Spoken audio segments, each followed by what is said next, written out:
Bonjour. Aujourd'hui, après la mort de Avimelech, le fils de Yerubal, de Gidon donc, le chapitre 10 du livre des Juges est assez bref, est en quelque sorte un chapitre de transition vers le chapitre 11 où nous allons découvrir l'histoire d'un autre juge, l'histoire de Iphtar.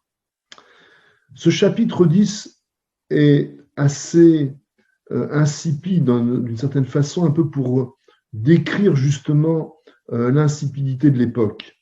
On nous dit qu'un juge de la tribu de Issachar, un certain Tola, dont le nom même évoque presque la platitude, Tola c'est quelque chose qui fait penser au ver de terre, et puis un certain Yaïr, connu pour ses villages et les villages de ses fils, Chavot Yaïr, il a 30 fils. Ces deux juges règnent environ 50 ans, environ 25 ans chacun. Les choses sont très calmes, ça dénote une certaine opulence aussi. Donc les choses se passent bien pendant à peu près 50 ans. Et puis, au verset 6, eh bien, de nouveau, on retombe dans le cycle infernal. Et on nous dit la chose suivante. Vayosifu bnei Israël ha'asot hara b'nei Hashem vayavdu et ha'be'alim ve'et ha'asherot ve'et Elohei Aram ve'et Elohei Sidon ve'et Elohei Moab ve'et Elohei bnei Ammon ve'et ha'pelishtim vayazvu et Hashem velo avadu. On nous décrit un nouveau, on atteint un nouveau palier de déchéance. On nous dit que les bnei Israël s'adonnent.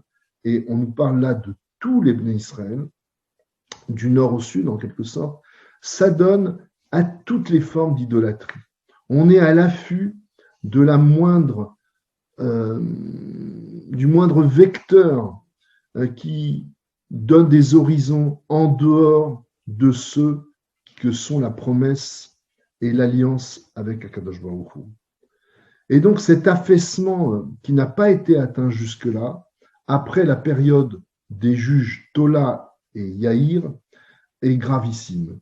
Au point que dans ce chapitre, on nous dit que Dieu lui-même rejette le peuple d'Israël. Il ne veut plus même rentrer dans le cycle où il vient les repêcher à la dernière minute, à la dernière extrémité, puisque, dit-il, il ne tire même pas leçon des expériences du passé.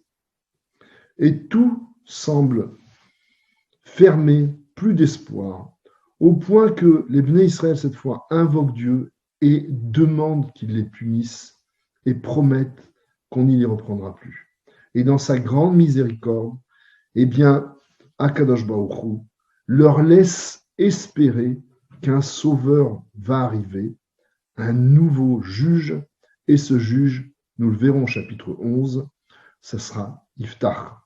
La séance d'aujourd'hui est très brève, mais c'est pour compenser la longueur de la séance que nous avions prise sur le chapitre précédent. Je vous souhaite une bonne journée et à bientôt.